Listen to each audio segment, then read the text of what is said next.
માનનીય અમારા પ્રદેશ અધ્યક્ષ સફળતાના સુકાની એવા જગદીશભાઈ વિશ્વકર્માનો માનનીય મોદી સાહેબના નેતૃત્વની 12 વર્ષની દેશની સરકાર એમની સફળતાઓ, વિશિષ્ટ કાર્યક્રમો, એક પેડ માં કે નામ, સ્વચ્છતાની વાત હોય, કાર્યકર્તાઓને મળીને જનજાગૃતિની વાત હોય, સેવાને વાતો હોય, કે વિશિષ્ટ વ્યક્તિઓને મળીને હિસાબ આપવાનું કામ, પ્રબુદ્ધ નાગરિકોનું સંમેલન કરીને કેન્દ્રની નરેન્દ્રભાઈ મોદીની સરકારની વાતો વેચીને જનજાગૃતિનું એક અભિયાન, એના ભાગરૂપે માનનીય જગદીશભાઈ કે રાજકોટ સિટી અને જિલ્લાના પ્રવાસે છે. વિશિષ્ટ લોકોને મળીને, વિશિષ્ટ ઇન્ડસ્ટ્રીના લોકોને પણ મુલાકાત લઈને જગદીશભાઈ આજે ગોંડલ BAPS અક્ષર ડેરી મંદિર ખાતે પ્રાકૃતિક કૃષિ કાર્યશાળા, ખેડૂતોની સાથે પ્રાકૃતિક મિશન, માનનીય મોદી સાહેબે જે પ્રકારે દેશને ઢંઢોળી, ખેડૂતોને ઢંઢાળી અને ખેતી બચાવો, જમીન બચાવો એ અભિયાન ઉપાડ્યું છે, ત્યારે માનનીય અમિતભાઈએ પ્રાકૃતિક ખેતી એનું સર્ટિફિકેશન, એનું કામ એ માનનીય મોદી સાહેબના નેતૃત્વમાં અમિતભાઈ સુપેરે કરી રહ્યા છે. સહકારિતા મંત્રી પણ છે. પ્રાકૃતિક ખેતીની ચીજો, એ જણસો, એની ખેત પેદાશો, એના બજાર મળે, એના માટે ભૂપેન્દ્રભાઈના નેતૃત્વમાં રાજ્યની સરકાર, અમારો વિભાગ કામ કરી રહ્યો છે. મહામહિમ રાજ્યપાલ શ્રી સંપૂર્ણ ડેડિકેશન સાથે દેશની અંદર પ્રાકૃતિક ખેતીના એમ્બેસેડર તરીકે મોદી સાહેબના માર્ગદર્શન નીચે કામ કરી રહ્યા છે.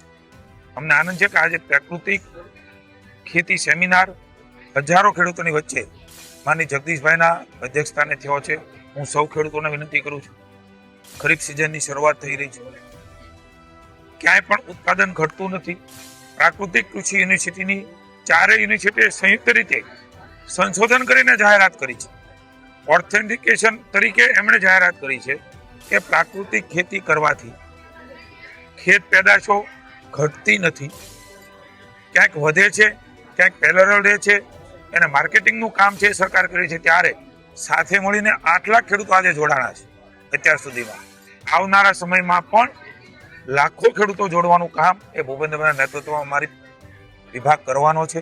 મારી વિનંતી છે ખેડૂતોને, બંજર થતી જમીન અને ઝેર જે પેદા કરીને આપણા પેટમાં, સમાજના પેટમાં જઈ રહ્યું છે, તંદુરસ્તી બગડી રહી છે, અનેક રોગનો ભોગ કેન્સર સહિતના લગભગ ઘરે થઈ રહ્યો છે, BP, શુગર, આ બધા જ પ્રશ્નો લગભગ ઘરે પહોંચ્યા છે. એમાં ખાદ્ય ખોરાક મહત્વનો છે. ત્યારે અત્યારથી જાગીએ.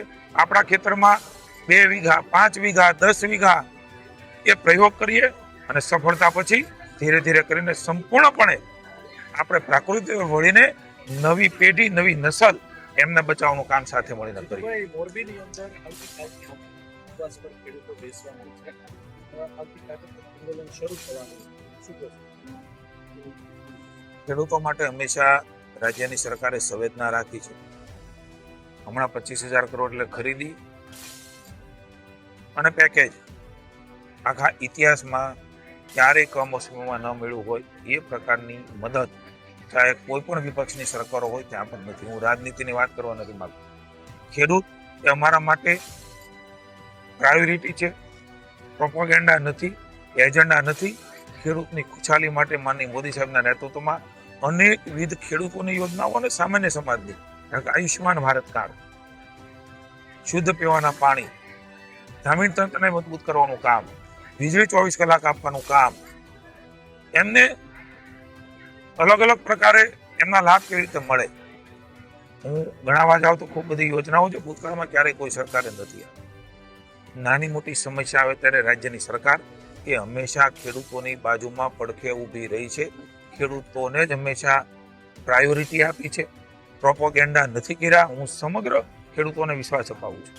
અમારે મન, તમારી અંદર બેઠેલો ભગવાન રામનો રાજીપો, ઈશ્વર જોવે એ રીતે આર્ટિફિશિયલ નહીં.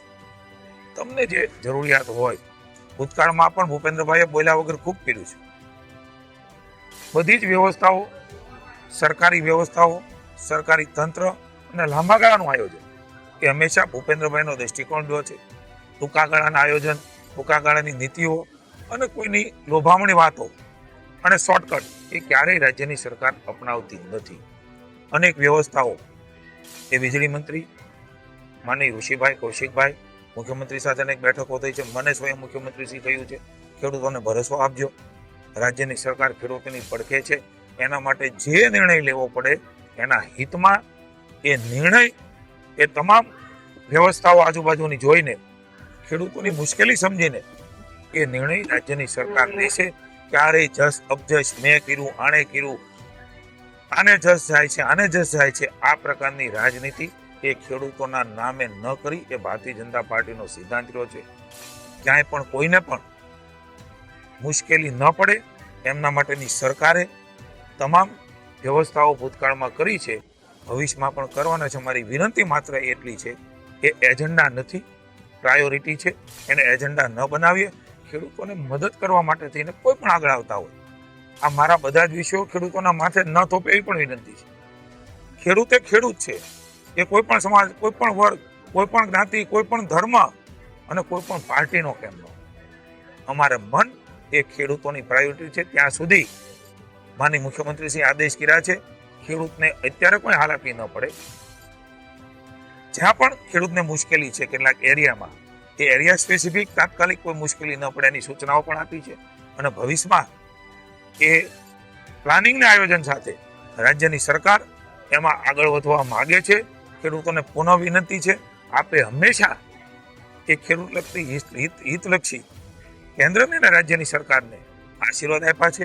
તમારા થકી અમારી સરકાર છે, તમારા થકી વિકાસ છે. ત્યારે અમારે તમામ સમાજ, તમામ વર્ગ, ખેડૂત એ અમારા માટે પુનઃ કહું છે પ્રાયોરિટી છે. એના પરિણામો પણ આપ્યા છે અને ભવિષ્યમાં પણ એ પરિણામો આપીને ખેડૂતના પડખે સરકાર છે. કોઈ પણના વાદ વિવાદ, સંવાદથી હંમેશા પ્રશ્નો ઉકેલાતા હોય છે. અને અમે ખેડૂતો સાથે, ખેડૂતોની મુશ્કેલી સાથે કાયમ સમજીને સાથે રહ્યા છીએ અને રહેવાના છીએ. કોઈ પણ જાતની ખેડૂત એ ચિંતા ન કરે એનો ભૂપેન્દ્રભાઈ વતી હું સંપૂર્ણપણે વિશ્વાસ કરું.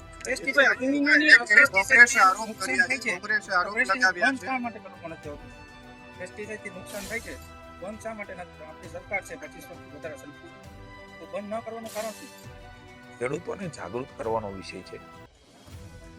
એ જાગૃતિ અને ક્રાંતિનું કામ એ ધીરે ધીરે કરીને જે આપણો વપરાશ થતો હોય છે એને અનુસરીને એની આવી પ્રયોગશાળાઓ અમારા સૌ અધિકારીઓ એને જઈને એને બતાવી રહ્યા છે. કારણ કે સીધે સીધું ઓછું ઉત્પાદન થાય છે, આવો પ્રચાર પણ થતો હોય ત્યારે એમને પરિણામ આપીને સંપૂર્ણપણે, કારણ કે લોકશાહીનો દેશ છે, લોકશાહીમાં જેમને જે કરવું એ કરી શકતા હોય છે, પણ અમને જે દેખાય છે એ વાત કરીને આગળ વધી રહ્યા છે. ત્યારે ભૂતકાળમાં કોઈ પ્રધાનમંત્રીએ સપ્રમાણ ખાતર, જંતુનાશક દવાઓ એ સપ્રમાણ વાપરવાની વાત કોઈએ નથી કરી. દેશના વડાપ્રધાને કરી છે.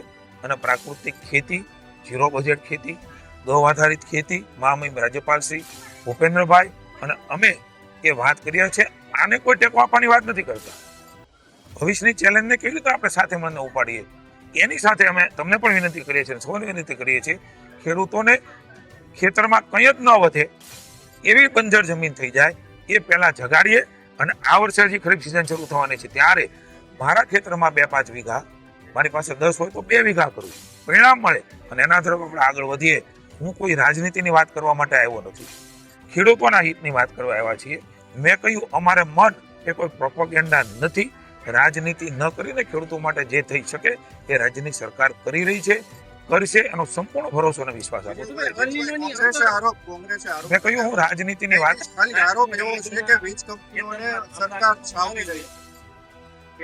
હું સમયે બધી જ વાતો કરી છે. મેં અહીંયા મારી વાતમાં પણ કરી છે. વિપક્ષના રાજ્યમાં કેવી રીતે આ પ્રકારમાં શું અપાઈ રહ્યું છે એનો હિસાબે તમને આપે. રાજ્યની સરકાર એના ઉપર કામ કરી રહી છે અને ખેડૂતોનું જ્યાં હિત હોય એવા હિતકારી નિર્ણય એ રાજ્યની સરકાર લેવાની છે. જ્યાં જ્યાં પણ જે સરકારો છે એ સરકારોમાં કોઈ પણ વિપક્ષની સરકાર હોય ત્યાંનું મારે તમને વિનંતી છે કે એ પ્રકારની તુલના એ ચોક્કસ કરીને ખેડૂતો સાથે વાત કરે. હું હજી કહું છું કે રાજનીતિ એ અમારી પ્રાયોરિટી નથી. અમારી પ્રાયોરિટી ખેડૂત છે. એમના માટે જે કરવું ઘટે એ કરી રહ્યા છીએ, કરીશું. અને એના માટેનું કામ એ ચાલી રહ્યું છે. લાંબા ગાળાની યોજના અને નીતિ એ બનાવવાનું કામ એ રાજ્યની સરકારનું છે અને અમે કરીશું. ધન્યવાદ. અત્યારે પ્રાકૃતિક ખેતીને એમના નીકળતા જે પ્રશ્નો છે, પ્રશ્નોની આપણે વાત કરી છે. તમારી વાતમાં ઘણી બધી વાત કરી છે. Thank you. આપ સૌનો આભાર માનું છું. આ બધી જ વાતો જે ખેડૂતો સુધી પહોંચે, જાગૃતિનું કામ પહોંચે, એના હિતની વાતો પહોંચે એવી આપ સૌને વિનંતી કરું છું. ખેડૂતના આશીર્વાદથી અમે સૌ કામ કરી રહ્યા છીએ કે કણમાંથી બણ પેદા કરવાવાળા ખેડૂત એમનો પસીનો ક્યારેય કેળે ન જાય એના માટેની ચિંતા એ રાજ્યની ભાજપની સરકાર અંતિમ સવાલ તમે ખેડૂતોને ભરોસો આપો છો. અંતિમ સવાલ ચોક્કસ મેં સાર્વજનિક કહ્યું છે, જાહેરમાં કહ્યું છે. ભૂતકાળમાં પણ અમારી જવાબદારી છે. અમે અમારી જવાબદારીમાંથી ક્યારેય છટકતા નથી.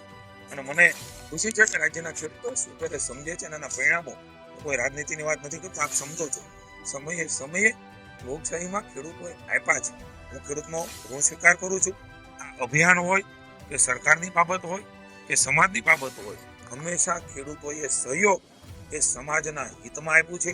અને હું પુનઃ એકવાર કહું છું, સૌ ખેડૂતોને કહું છું, કોઈએ પણ કિંતુ પરંતુ મનમાં ભ્રમ રાખવાની આવશ્યકતા નથી. લાંબા ગાળાની નીતિ એ કોઈ પણને યશ અપયશ મળે એની ચિંતા ભાજપની સરકાર નહીં કરે. આ પ્રકારની નીતિ અપનાવીને ખેડૂતના હિતકારી નિર્ણય એ અમે લઈશું. અને ત્યાં સુધી માની મુખ્યમંત્રીશ્રીએ પણ આદેશો આપ્યા છે. કોઈ પણ જે ખેડૂત છે એ અત્યારે એને જ્યાં પણ મુશ્કેલી છે એને પણ તકલીફ ન પડે એના આદેશો પણ માની મુખ્યમંત્રીએ જારી કર્યા છે.